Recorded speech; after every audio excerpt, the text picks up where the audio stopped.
악을 행하는 것은 왕들이 미워할 바니 이는 그 보좌가 공의로 말미암아 굳게 서민이라.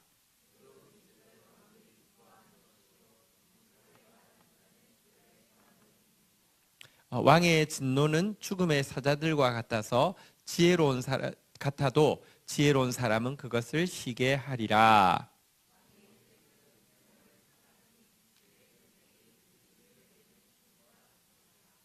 아멘. 네, 16절까지 우리 15절까지 보도록 하겠습니다.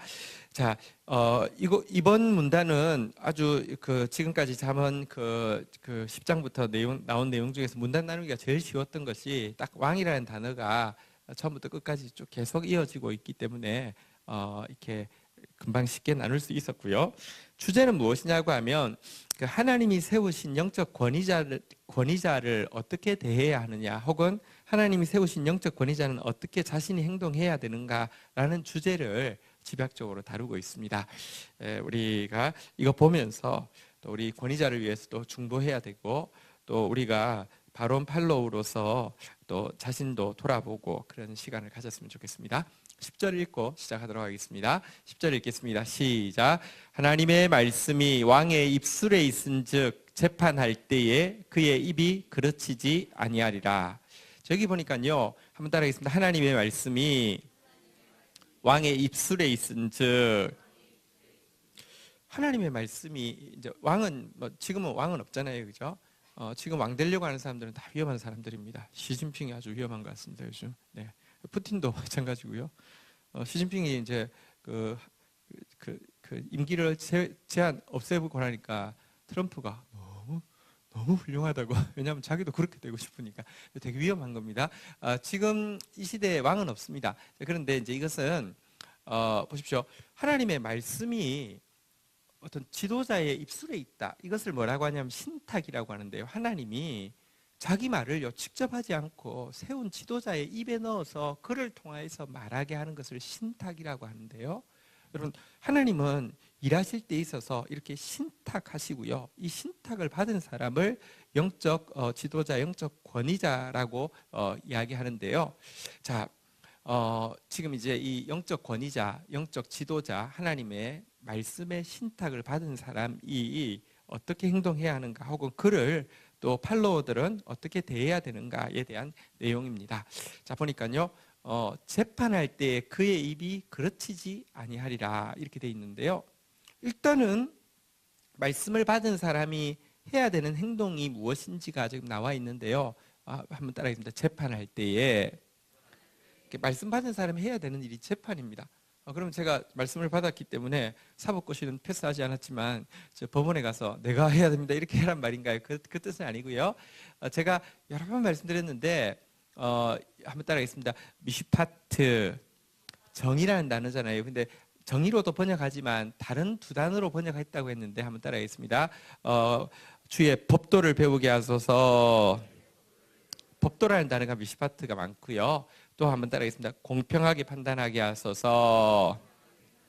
이 공평이나 판단이라는 단어가 미슈파트가 많습니다. 그리고 그 외에는 대부분 정의로 번역했는데요. 여기 재판이라는 단어 자체가 원어는 미슈파트입니다. 그러니까 이제 아까 법도라고 했는데 또 공평한 판단이라고 했는데 이제 판단, 공평한 판단, 이게 지금 사실은 여기 그 재판이라는 단어하고 같은 뜻입니다. 어쨌든 하나님의 말씀을 받은 사람은요, 공평하게 판단을 해줘야 합니다. 진짜 말씀을 가지고 있다고 하면 사람은 전부 다 자기 말을 가지고 있습니다. 그러니까 전부 다 판단이 자기 중심입니다. 그래서 다 자기한테 유리하고 남한테 불리하게 말합니다. 그런데 하나님 말씀을 받은 사람의 특징은 뭐냐고 하면요, 진짜 내 말이 아니기 때문에 하나님 말씀이기 때문에 공평해야 됩니다. 그 말 때문에 내가 잘못된 게 드러난다 할지라도 공평해야 합니다. 이게 이제 신탁을 받은 사람이 해야 되는데요. 자, 이 신탁을 받은 사람이 할 때에 여기 보니까 이런 말이 있네요. 한번 따라하겠습니다. 그의 입이 그르치지 아니하리라. 그 말이 틀리지 않는다 이런 말이잖아요. 이것은 이제 진짜 양날의 칼인데 첫 번째 이런 뜻입니다. 이 영적 권위자 아래에 있는 팔로워들 같은 경우는 저 사람이 하나님의 말씀을 신탁받은 사람으로서 이렇게 판단해 줄 때는 그 말이 그르치지 않았으리라고 신뢰해주는 자세가 있어야 된다는 것입니다. 왜냐고 하면 하나님이 신탁하셨기 때문입니다. 이런 신뢰가 필요하다는 것입니다. 여러분 성경에 보면 하나님이 권위를 부여하시는 것에 대해서 이야기를 하면서 예를 들면 아내들아 자기 남편에게 복종하기를 죽게 하듯 하라 그랬는데 여러분 남편이 전부 다 예수님이십니까? 아니잖아요, 그죠? 그렇지만 죽게 하듯 하라라고 이야기한 이유는 하나님께서 권위를 부여하셨기 때문인데요.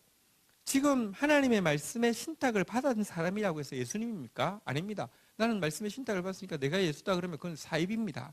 자, 그런데 여러분 그가 진짜 신탁을 받았고 그가 신탁을 받은 대로 판단했다고 하면 일단은 팔로워들은요 한번 따라하겠습니다. 그의 입이 그르치지 아니하리라.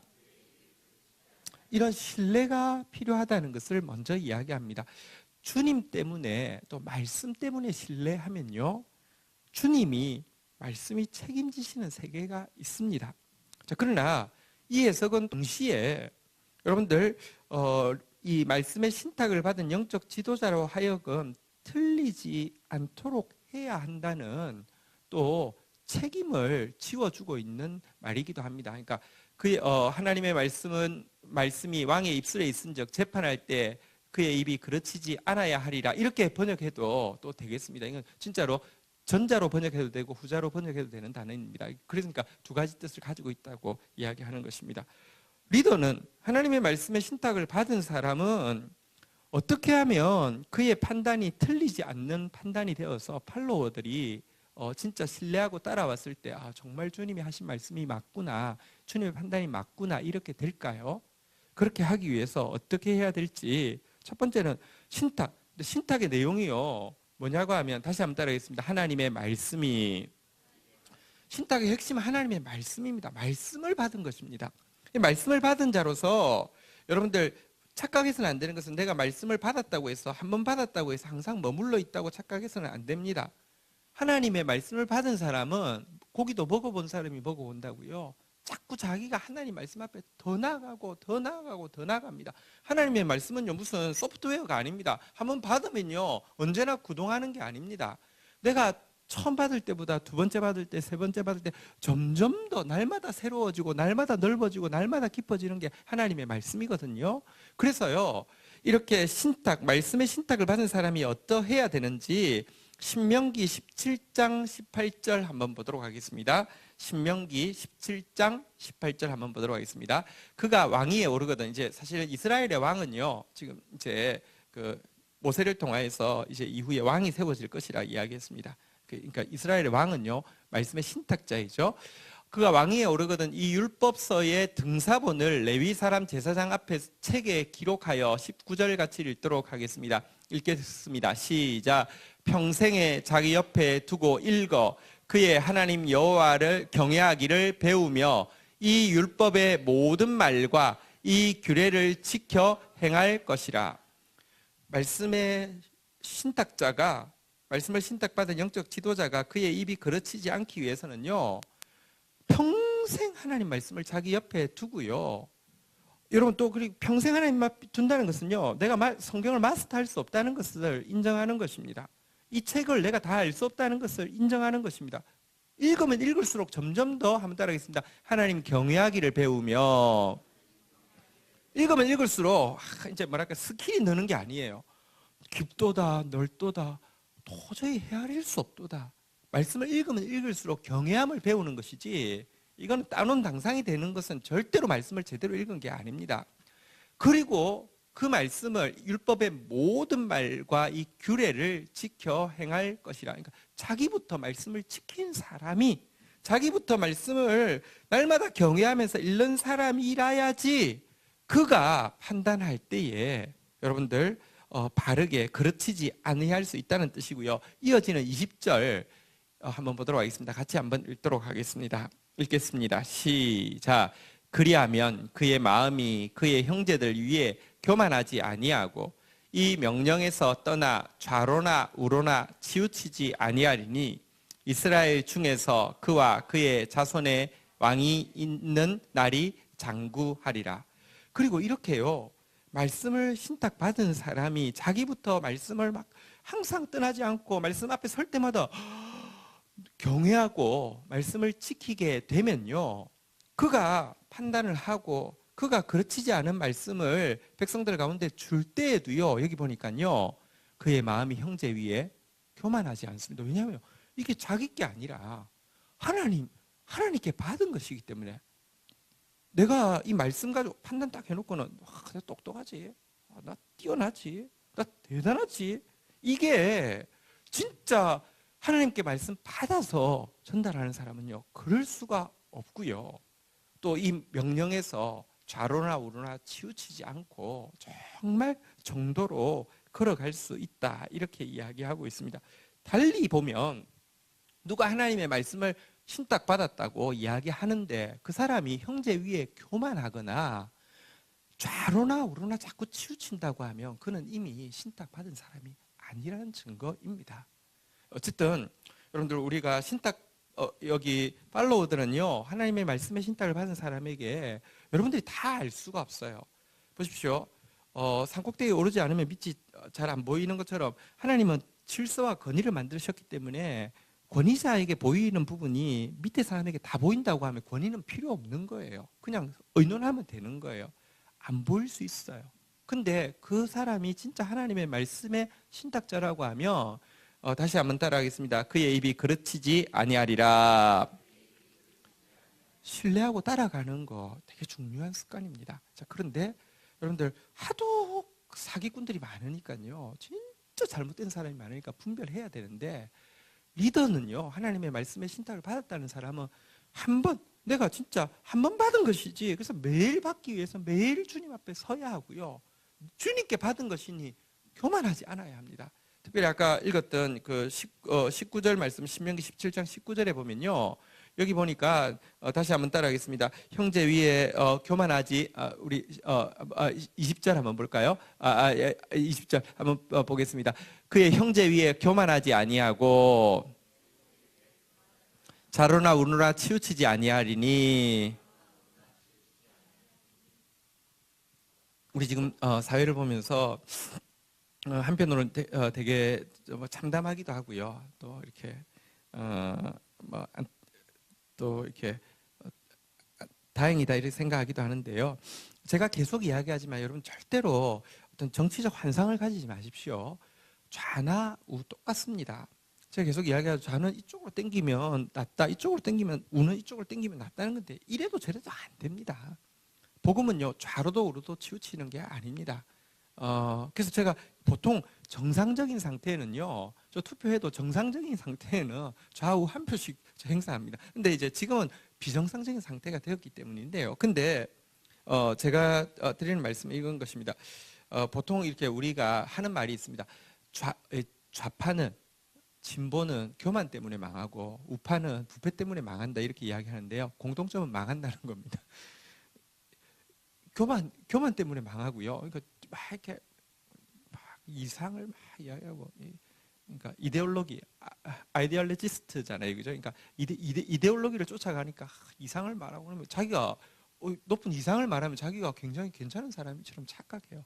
그러니까 교만하면요, 교만의 반대급부를요, 나는 괜찮은 사람이니까 하기 때문에 뭔가를 내가 착취해도 된다는 생각이 있습니다. 메커니즘 속에 그런 게 있습니다.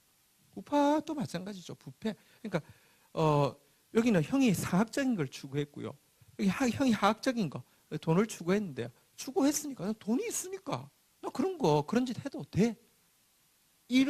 똑같습니다. 사실은 다 똑같습니다. 그리고 그 두 개 다 사실은 이제 공산주의를 자꾸 이제 막 빨갱이 막 그렇게만 볼 게 아니라, 공산주의와 자본주의는 뭐냐고 하면 평등을 강조할 것이냐, 자유를 강조할 것이냐, 의 차이밖에 없고요. 둘 다 세속주의 세계관이라고 이야기하는데요. 세계관은 세 가지 정도가 있는데, 지금 뭐 긴 시간 들여서 설명할 수 없으니까, 세속주의 세계관이 뭐냐고 하면 세상은 물질로 만들어졌다는 겁니다. 세상을 물질로 만들어졌다는 동일한 출발에서, 자본주의는요, 그러니까 그래서 물질로 만들어졌기 때문에 물질이 있어야 행복하다는 거는 세속주의 세계관의 결론입니다. 근데 물질을 추구함에 있어서 자유를 강조하는 게 자본주의고, 평등을 강조하는 게 공산주의입니다. 그래서 자본주의라고 하나님 뜻이 아니고요. 공산주의라고 하나님 뜻이 또 아무것도 없는 것도 아닙니다. 근데 기독교가요, 어떤 때는 자본주의의 대변자가 되기도 하고, 뭐 초기에는요, 막 공산주의가 마치 기독교 운동인 것처럼 막 아닙니다. 이것도 저것도 세상이 물질로 만들어졌다. 물질이 있으면 행복하다. 아니요, 물질로 만들어지지도 않았고요. 물질로 행복해지지도 않습니다. 여러분, 우리가 특별히 영적인 일에는요, 교만이 들어오기가 되게 쉽고요. 교만이 들어오고 나면요, 길을요 반드시 잃게 되어 있습니다. 좌로도 우로도. 어쨌든 지금 나는 우리 사회에서 이런 일들이 이렇게 드러나는 거 대단히 고무적이고요. 또 이렇게 자기 진영과 상관없이 사실 지금 이제 좌파 진영에서 진보 진영에서 정권을 쥐고 있는데 이렇게 이쪽에서 많이 드러나는 거나 좋습니다. 그래서 진보 진영은 더 긴장하고 더 깨끗해져야 하고요. 이러면은 이렇게 지금 이게 사심이 없다는 게 드러났기 때문에 더 많이 사실은 숨어 있는 것들이 깨끗하게 한번 털어내는 좋은 계기가 됐으면 좋겠습니다. 근데 어쨌든 우리는 지금 핵심을 다시 돌아가서 여러분들 그 신탁자에 대한 신뢰 혹은 말씀의 신탁자가 말씀 앞에 경외함과 진짜 말씀을 경외하는 사람이 가진 겸손함, 또 치우치지 않음. 말씀 가졌다고 하는데 너무 보세요. 막 좌파의 대변인인 것처럼 이야기하거나 혹은 우파의 대변인인 것처럼 이야기하는 건 말씀 안 가진 증거입니다. 말씀 그것보다 비교할 수 없이 높은 것입니다. 네. 자, 11절 이제 넘어가도록 하겠습니다. 오늘 본문으로 가도록 하겠습니다. 자, 왕이 이제 그래서 재판을 해야 되는데요. 자, 왕의 재판을 이야기하면서 11절 같이 한번 읽도록 하겠습니다. 같이 읽겠습니다. 시작. 공평한 저울과 접시 저울은 여호와의 것이요 주머니 속의 저울추도 다 그가 지으신 것이니라. 이게 왕이라는 단어가 이 구절만 안 들어갔다고 별개냐 아닌 게 확실한 게 여기 공평이라는 단어가요 미슈파트입니다. 위에 재판이라는 단어가 미슈파트인데요, 이 공평이라는 단어도 미슈파트입니다. 어쨌든 재판하는데 재판함에 있어서 지금 첫 번째 다루고 있는 부분이 뭐냐고 하면 왕이 지금 재판해야 되는 첫 번째 주제로 저울과 접시 저울. 저울은 그냥 저울이고요. 접시 저울은 또 이 저울에 무게를 달 때 쓰는 게 옛날에는 추잖아요. 그죠? 전칭 저울 옛날에 초등학교 다닐 때 그런 거 해봤어요. 여기다가 뭐 이렇게 이거 1개 올리고 2개 올리고 3개 올린 상태에서 여기를 맞추려고 하면 이만큼 하면은 딱 맞으면 이 저울추 3개 무게가 이 뭐 예를 들면 뭐 공책이랄지 아니면 뭐 과자랄지 이 무게 이런 거 해봤죠. 그죠? 왕의 판단에 제일 첫 번째 주제로 이야기하고 있는 문제가 저울 그리고 저울추. 다시 말하면 이 미슈파트가 주로 아까도 이야기했지만 법도 공평 정의로 번역되어지는데 정의 중에서 왕이 신경 써야 될 첫 번째 정의가 경제 정의와 관련된 것임을 지도자가 사실은 대단히 민감해야 되는 부분이 돈과 관련된 것임을 강력하게 시사하고 있습니다. 돈 이야기 안 하는 것 같으면서 전부 다 돈밖에 이야기하지 않는 데가 있습니다. 거룩한 척하면서 뒷보면 전부 다 돈밖에 안 밝히는 데가 있습니다. 근데 예수님은 대놓고 돈 이야기하지만 사실 돈에 별로 관심이 없습니다. 돈은 가장 작은 것이니까요. 지금 여기서 보니까 첫 번째로 지도자가 제대로 공평하게 정확하게 정직하게 이렇게 다스려야 될 영역의 첫 번째로 이렇게 경제 정의 돈에 대한 부분을 다루고 있는데요. 왜냐고 하면 여러분 돈이 딱 들어오는 순간 뇌물을 받는 순간 돈 문제가 딱 결부되어지는 순간 재판이 어그러지게 되겠죠. 재판이 어그러지게 되면 누구한테 혜택이 가고 누구한테 불이익이 옵니까? 주로 있는 사람들한테는. 그래서 유전 무죄고 무전 유죄라는 게 돈 받으면요, 돈 있는 사람한테는 재판이 경제 문제가 딱 투입되면요 무죄가 되고 돈 없는 사람은 유죄가 되게 됩니다. 그리고 예를 들어 이렇게 돈 있는 사람에게 부당하게 막 편을 들어주게 되면 약자들은 점점 더 피해를 보게 되고 그러면 점점 더 자유를 박탈당하게 됩니다. 약자들이 막 피눈물을 흘리고 막 매여가지고 꼼짝달싹 못하는 상황에 들어가는 대부분의 문제는 실질적으로 경제 문제입니다. 돈 문제입니다. 그래서 지도자가 특별히 이제 여기 왕은 이제 뭐 영적 지도자라, 옛날에는 이제 이스라엘 왕은 이제 그 진짜로 신탁을 받았고 또 나라 전체를 다스리지만, 이 영역은 지금 이제 뭐 말씀의 지도자하고 완전히 결분된 문제는 아닐 수 있는데요. 국가의 위정자가 사실은 이 다스려야 될 부분 중에서 경제 정의 문제가 대단히 중요한 것을 보여주고 있습니다. 여러분, 그리고 이렇게 재판이 이렇게 정확해지기 위해서는요, 이 돈 문제에서 정확해지기 위해서는요, 방법 하나밖에 없습니다. 돈을 안 좋아하는 사람 어디 있습니까? 돈 문제 앞에서 보면 다 약해집니다. 돈 문제에서 정확해질 수 있는 방법은 또 그것도 말씀 앞에 가까이 서는 길밖에 없습니다. 한번 보도록 하겠습니다. 레위기서의 가르침을 한번 보겠습니다. 레위기 19장 35절부터 한번 보겠습니다. 교독을 할게요. 성경이 어떻게 가르치는지, 우리 성경을 좀 진짜 성경을 읽지만 성경을 전혀 모릅니다. 성경이 뭐라고 가르칩니까? 너희는 재판할 때나 길이나 무게나 양을 잴 때 불의를 행하지 말고 36절 읽겠습니다. 시작. 공평한 저울과 공평한 추와 공평한 에바와 공평한 흰을 사용하라. 나는 너희를 인도하여 애굽 땅에서 나오게 한 너희 하나님 여호와이니라. 여러분, 애굽 땅은 노예 시절 자유가 억압당하고 착취당하고 약자, 가장 그 나그네 약자인 시절을 이야기할 때의 상징어입니다. 너희가 왜 그러면 이 말을 보면요, 나그네 약자 착취당하고 자유가 없었던 이유가 무엇이냐고 하면, 너희들도 겪어봤지 않냐. 거기 있을 때 너희들 약할 때 부자들 전부 다 불의한 저울, 불의한 추, 불의한 에바, 불의한 흰 사용해가지고 점점 더 너희들 거 다 뺏어 먹지 않티? 그러니 너희가 이제 해방되었으니 너희가 재판할 때는 이 문제는 정확해야 돼라고 지금 하나님께서 이야기를 하고 있는 것입니다. 그런데 이 정확한 경제 문제에서 정확한 재판은 어떻게 할 수 있을까요? 37절, 이어지는 37절 보면요, 같이 한번 읽도록 하겠습니다. 시작. 너희는 내 모든 규례와 내 모든 법도를 지켜 행하라. 나는 여호와니라. 한번 따라하겠습니다. 주의 법도를 주의 법도를 가르치소서. 여기 법도가 나왔죠. 법도가 미시파트인데요. 어쨌든 이 규례, 말씀과 이 말씀, 법도, 주의 법도도 미시파트고요. 어쨌든 이 말씀 제대로 자꾸 들어오는 수밖에 없습니다. 말씀이 들어올 때 우리가 돈 문제 앞에서도 그리스도인 다움을 할 수 있습니다. 지금까지 교회를 다녔지만 돈 문제 앞에서 그리스도인 다움이나 11조 잘하는 거 정도 외에는요, 밖에서 어떻게 벌고 어떻게 쓰고 이 부분에 대해서는 한 번도 배우지 못했습니다. 그런데 실제 여러분들이 성경을 펴서 보면요, 너무너무 많습니다. 이게 거의 다라고 할 수 있습니다. 이 부분 우리가 정말 살피고 신경 쓰고 해야 할 부분입니다.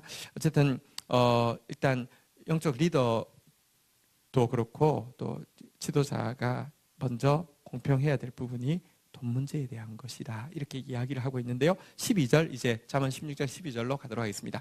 같이 읽도록 하겠습니다. 읽겠습니다. 시작.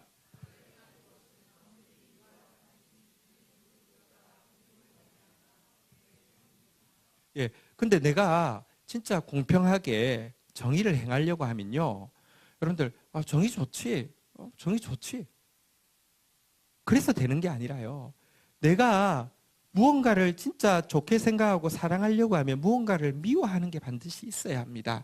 한번 따라하겠습니다. 악을 행하는 것은 왕들이 미워할 바니, 악을 미워하지 않으면서 의를 사랑할 수가 없습니다. 절대로 우리는 두 가지를 동시에 할 수 없습니다. 그래서 여러분들 위에 앞에서 이야기한 바른 재판하려고 하면, 또 이 바른 재판이라는 단어 자체가 미시파트, 약한 자를 도와주려고 하면요, 정의, 약한 자를 도와주려고 하면 불의를 미워하고 악을 미워해야지만 된다는 것입니다. 악을 미워하지 않는다는 것은요, 정의를 사랑하지 않는다는 말과 똑같은 것입니다. 여기 근데 이 정의라는 단어 말고, 여기 이제 미시파트라는 단어 말고 또 다른 단어가 나왔죠. 한번 따라하겠습니다. 공의로 말미암아. 제가 계속 이야기했습니다. 공의라는 단어가 나오면 뭐라고 생각하면 된다고요? 말씀이라고 했죠. 그래서 사실 여러분들 말씀을 사랑하려고 하면 악을 미워해야 합니다. 악도 사랑하고 말씀도 사랑한다. 불가능합니다. 근데요, 말씀 암송도 하고요, 큐티도 하는데 악 미워해도 되게 만들어 놓은 거, 이게 진짜 무시무시한 금송아지 숭배입니다. 금송아지 숭배하면서도 하나님 산당 신앙입니다. 산당 가서도 여호와 이름 부르는데요, 실제 구하는 건 돈밖에 없습니다. 여러분, 말씀 없는 기독교 되어서는 안 됩니다. 말씀이 있으면요, 말씀이 있으려고 하면 악을 미워해야 합니다.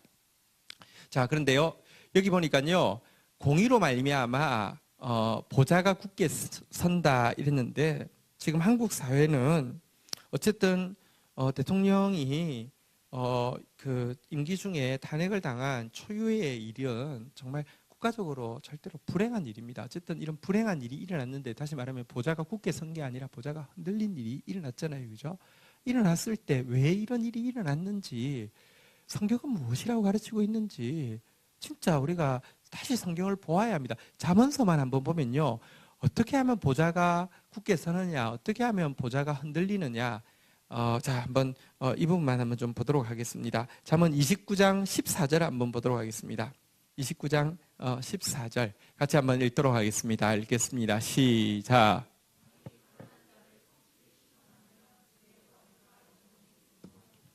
하나님의 말씀입니다. 이번에 저는 제가 계속 이야기하지만 좌도우도 아닙니다. 저 좀 진한 좌파는 저보고 진짜 완전히 저 뭐랄까요, 저기 어용이라고 생각합니다. 그런 거 좋습니다. 저는 어중간합니다. 그러니까 나는 그러고 싶은 마음 없으니까요. 위에서 보면 저는 완전 골수좌파죠.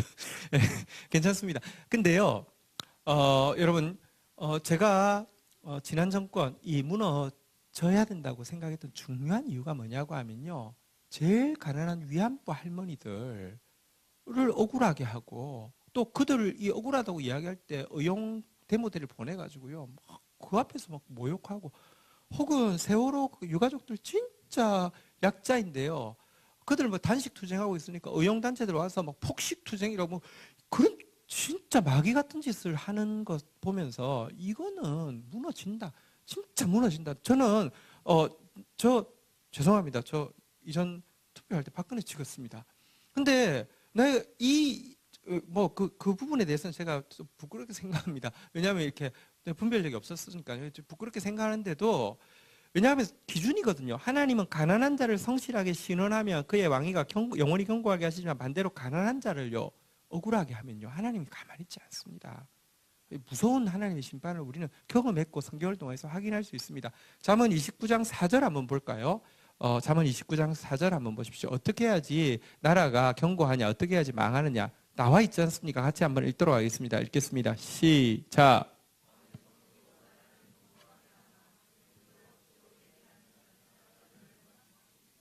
정의가 약한 자를 돌아보는 거라고 했잖아요, 그죠? 아까처럼 약한 자 돌아보면 정의가 나라가 견고한데요, 반대로 뇌물을 억지로 내게 하는 자는 나라 망하게 한다고 했는데, 왜 무너졌습니까? 뇌물을 억지로 내게 했잖아요, 그죠? 또 내는 놈들도 마찬가지예요. 내면서 더 챙겨 먹잖아요. 그러면 사법도 뭐 아무 상관없잖아요. 더 자기 마음대로 할 수 있는, 나라 망할 수밖에 없는 것이었고요, 권위가 무너질 수밖에 없게 스스로 한 것입니다. 성경이 이야기하고 있습니다. 그 다음에 한번 볼까요? 성경이 무엇이라고 이야기합니까? 잠언 25장 5절 한번 보도록 하겠습니다. 같이 읽도록 하겠습니다. 읽겠습니다. 시작.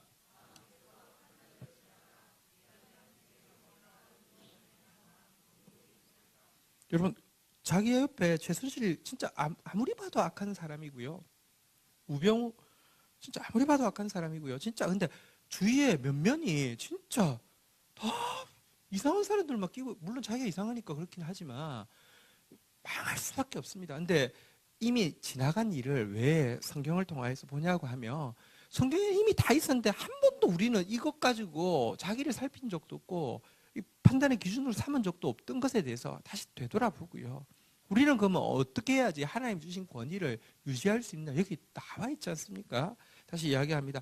정의, 다시 약한 자를 성실하게 신원하고요, 경제정의, 다시 말하면 뇌물이나 이 더러운 돈 문제에서 자유롭고요, 그 다음에 악한 자가 함께하지 않도록 자꾸 이런 작업들이 필요하다는 것입니다. 자, 한번 13절, 이어지는 13절 한번 보도록 하겠습니다. 13절 같이 읽겠습니다. 시작.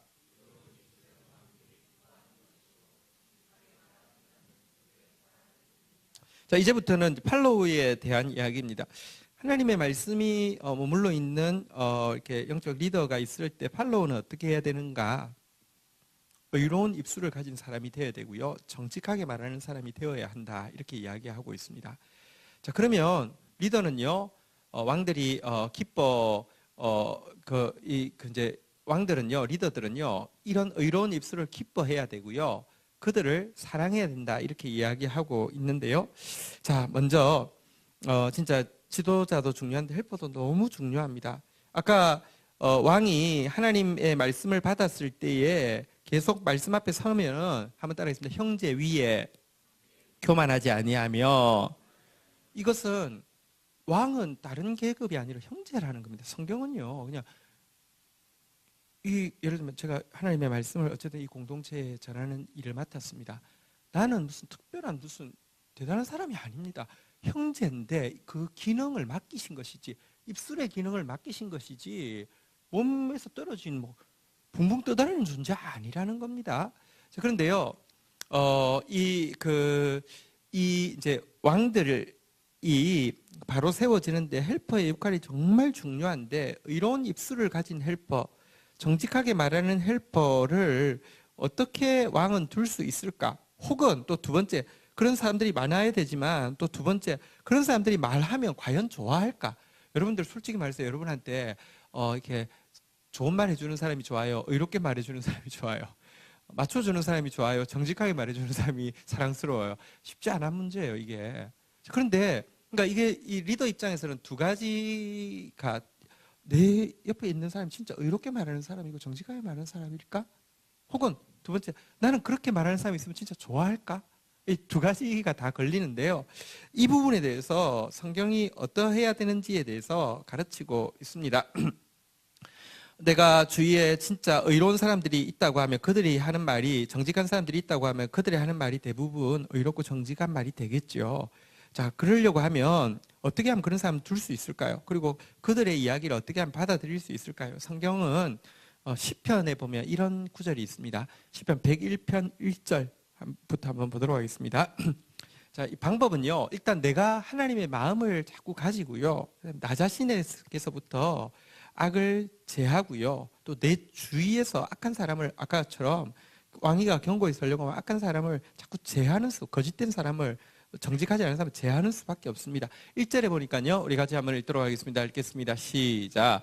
내가 인자와 정의를 노래하겠나이다. 여호와여, 내가 주께 찬양하겠나이다. 한번 따라했습니다. 내가 노래하겠나이다. 내가 찬양하겠나이다. 무엇을요? 한번 따라하겠습니다. 인자와 정의.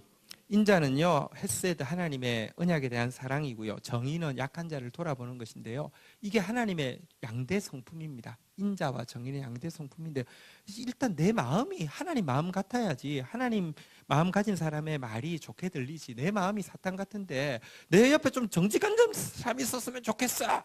뭐 여러분, 전두환 같은 사람도 그랬을 거예요. 내 옆에 좀 의롭고 정직하게 말하는 사람이 있었으면 좋겠어. 의롭고 정직하게 말하면 다 죽겠죠.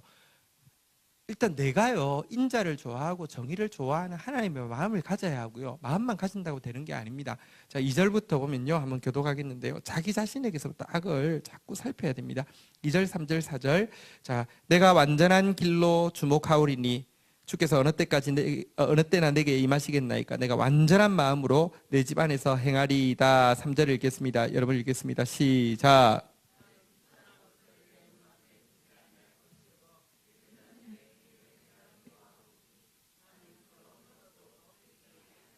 4절 같이 읽겠습니다. 시작. 사악한 마음이 내게서 떠날 것이니 악한 일을 내가 알지 아니하리로다. 어쨌든 자기부터요, 완전은 주의하고 악한 것은 떠나게 하고요, 그리고 나서 이웃을 정리해야 됩니다. 내 주위에 워낙에 정직한 사람, 의로운 사람이 있는 상태라고 하면 그들이 하는 말이 내게 좀 힘들어도 이들이 평소에 정직하고 의로우니까 자기를 돌아볼 수 있을 텐데, 그죠? 자, 그러려고 하면 주변을 정리를 해야 됩니다. 여러분들도 주변 정리해야 합니다. 5절부터 8절까지 교독을 하겠습니다. 자기의 이웃을 은근히 헐뜯는 자를 내가 멸할 것이요, 눈이 높고 마음이 교만한 자를 내가 용납하지 아니하리로다. 6절 읽겠습니다. 시작.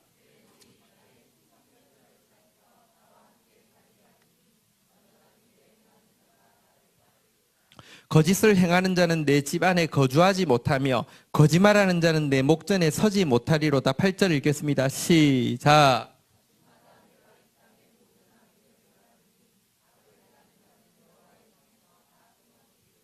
주위에서요, 이웃을 은근히 헐뜯는 자 가까이 하지 마십시오. 눈이 높고 마음 교만한 사람 용납하지 마십시오.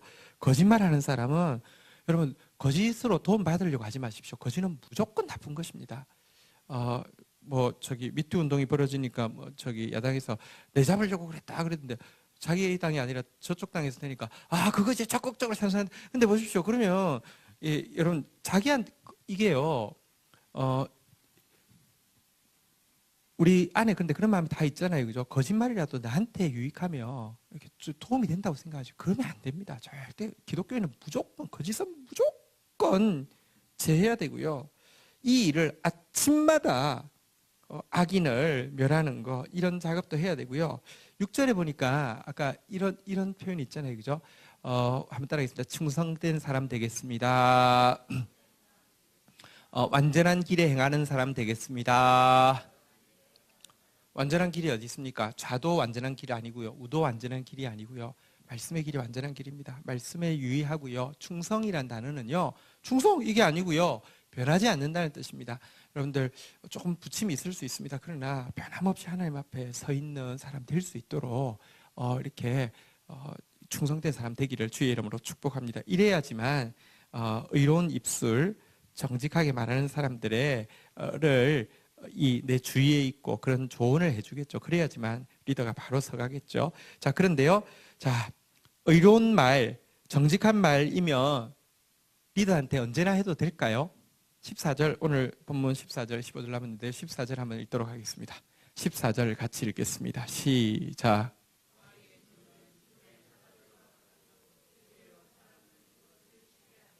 네, 여러분들 의로운 말이라고 정직한 말이라고 리더한테 항상 하면 되느냐? 어쩌면 죽을지도 모릅니다. 왕의 진노는 죽음의 사자들과 같아도. 그러니까 의롭다고 항상 말하면 되는 거 아닙니다. 정직하다고 항상 말하면 되는 거 아닙니다. 자, 그러면 왕은 무서우니까 정직한 말 안 하면 됩니까? 의로운 말 안 하면 됩니까? 그러면 여러분들의 직무유기입니다. 그것도 안 됩니다. 의로운 말도 해야 되고 정직한 말도 해야 되는데 어떻게 해야 되느냐? 지혜롭게 해야 된다는 겁니다. 어떻게 하는 게 지혜로우냐? 지혜로운 사람은요, 그걸 쉬게 합니다. 그래서 어려운 말, 정직한 말 했는데도요, 그게 왕한테 마음 아프게 하는 말이지만, 왕이요, 분노를 거두고요, 그걸 되돌아볼 수 있게 하려고 하면 지혜로워야 되는데, 지혜가 뭘까요? 잠언서에서 이야기하는 지혜의 핵심은요, 한번 따라하겠습니다. 여호와를 경외하는 것이, 다시 말하면 하나님 경외하는 마음, 또 하나님 경외한다는 것은요, 또 권위자를 존중한다는 말과 동의어입니다. 다시 말하면 하나님 경외하는 마음으로 권위자를요, 이렇게 뭐랄까, 권위자가 무슨 잘못을 했을 때 깔보고 얕보고 이렇게 뭐랄까요, 그 태도로부터 눈빛으로부터 이미 경멸하는 태도로 의로운 말, 정직한 말 해보십시오. 하나님은 그가 한 의로운 말, 정직한 말을 의로운 말, 정직한 말이라고 하지 않고 교만한 말이라고 할 것입니다. 우선은요, 지혜는요, 하나님 경외함으로 말미암아, 헬퍼의 지혜는요, 팔로우의 지혜는요, 하나님 경외함으로 말미암아 하나님의 신탁자에 대해서요, 일단 존중하는 태도를 취하는 것이 첫 번째 지혜입니다. 이러면 일단 분노가 쉽니다. 그런데요, 구체적으로는 그러면 그냥 이제 존중하는 태도만 하고는 의로운 말을 안 하면 안 되잖아요. 그죠? 의로운 말을 해야 되는데, 정직한 말을 해야 되는데, 그럼 구체적으로 지혜가 무엇이냐? 한번 따라하겠습니다. 적절한 때에, 적절한 방법을, 적절한 태도로, 그게 지혜입니다. 여러분들, 헬퍼도, 리더도 되어지는데 훈련이 많이 필요하고요. 팔로우도 역시, 헬퍼도 역시 되어지는데 훈련이 많이 필요합니다. 하나님 경외하는 것도 훈련이고요. 의로워지고 정직해지는 것도 나도 의롭지 않고 정직하지 않으면 내가 어떻게 의로운 말, 정직한 말로 조언할 수 있습니까? 훈련이고요. 그런데 지혜로워지는 것도 대단히 중요한 훈련입니다. 이 훈련을 잘했던 사람, 여러분들 왕의 이 말씀대로 왕의 진노는 죽음의 사자들 같아도 지혜로운 사람은 그것을 쉬게 하느니라. 이런 사람이 있었습니다. 혹시 누구 기억나는 사람 있나요? 자, 퀴즈. 자, 누구 한 사람만. 영화 티켓. 누구 한 사람. 뭐 생각나는 사람 없습니까? 이렇게 자주 나오는 사람. 영화 굳혔습니다. 네, 이제 포기하시고. 여러분, 다니엘이 그 왕이 느부갓네살 왕이 꿈을 꿨는데 해석을 못 하는데, 문제는 해석을 하는데 해석을 못 하니까 죽여버린다고 하니까 왕 쫄았습니까? 아니, 말을 해주고 해석을 해라고 해야지 해석을 하지, 와서는 해석하라고 하면 됩니까? 왕이 돌았습니까? 이렇게 이야기하니까 왕이 완전히 꼭지 돌아가지고요. 박사들, 그러니까 다시 말하면 그 나라의 그 이제 이거 그 한 사람 전부 다 죽이라고 했습니다. 그 한 사람 때문에 전부 다 죽게 되었습니다. 그때 솔로몬도 박사였잖아요. 그러니까 이 박사라는 게 막 이게 뭐 무당 이런 차원은 아니고요. 그러니까 천문학자들이, 옛날에는 천문학자들이 신의 뜻을 이제 이런 것이었으니까요. 다니엘도 명랑 없이 죽게 되었습니다. 그때 어땠습니까? 막 이제 시위대장이 전부 다 잡아가지고 다 막 하는데 막 메인 사람이 막 항의도 하고 메인 사람이 막 기절도 하고 메인 사람이 막 칼을 들고 이렇게 다 했겠죠. 다니엘이 어떻게 했습니까? 다시 한번 따라하겠습니다. 적절한 때에 적절한 태도로 적절한 방법을 제시를 했죠. 한번 볼까요? 다니엘서 2장 12절부터 보면, 근데 제가 하는 이야기가 성경에 있는 거 아시죠? 자, 좀 생각나죠? 다니엘서 2장 12절부터 한번 보면요. 자, 2장 12절. 2장 12절 교독하겠습니다. 왕이 이로 말미암아 진노하고 통분하여 바벨론 지혜자들을 다 죽이라 명령하니라. 13절 여러분 읽습니다. 죽었습니다. 시작.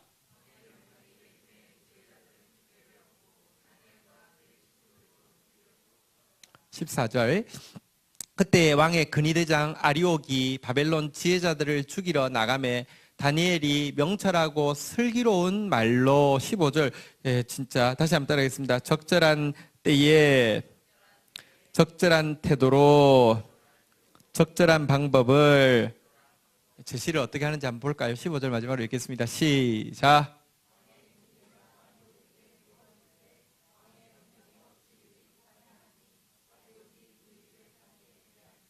그러니까 이제 16절부터 보면 이제 다니엘이 들어가서 왕께 구하기를 시간을 주시면 왕에게 그 해석을 알려드리리다 하니라. 이렇게 해서 이제 다 살리는 그런 이야기가 나오잖아요. 어쨌든 이 지혜가 팔로우에게도 대단히 적절한 때에 적절한 태도로 적절한 방법을 제시하는 지혜가 되게 필요합니다. 이런 팔로우 있으면 너무 좋겠죠, 그죠? 근데 그러기 위해서는 아까도 이야기했지만 나부터 하나님의 마음을 가지고 나부터 자기를 살피고 주위에서 악을 정리해 놔야지 선이 자랄 수 있겠죠. 15절 마지막 절입니다. 오늘 본문 마지막 절 같이 읽도록 하겠습니다. 읽겠습니다. 시작.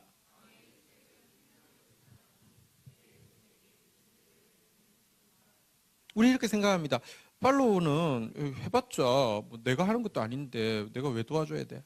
그래서 보통 이제 그래서 전부 다 독립해서 막 내 왕국 차리려고 하잖아요, 그죠?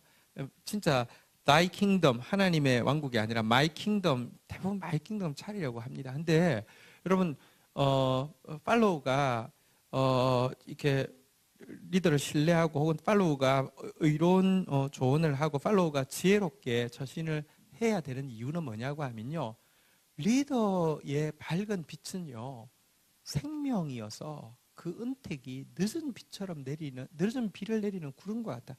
여러분, 이것은 늦은 비가 내리면 열매가 맺는 가을, 이제 그 이스라엘로는 봄이고 이제 우리로는 가을인데 가을철 비를 이야기하는데요. 보십시오. 내가 잘해서 내가 한 거는요 그냥 하나입니다.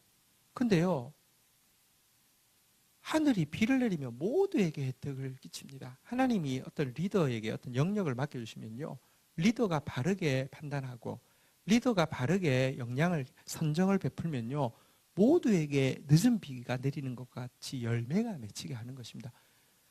여기 지금 왕의 희색이 생명을 뜻한다 했는데, 이 표현은요 성경에 보면요, 여호와는 그 얼굴을 내게 비추사 은혜 베푸시기를 원하며 여호와는 그 얼굴을 내게로 향하여서 평강 주시기를 원하라. 그러니까 리더에게 하나님이 신탁을 하셨기 때문에 리더의 얼굴을 통해서 하나님의 얼굴빛이 주는 역할을 하게 한다. 이게 영적 법칙이거든요.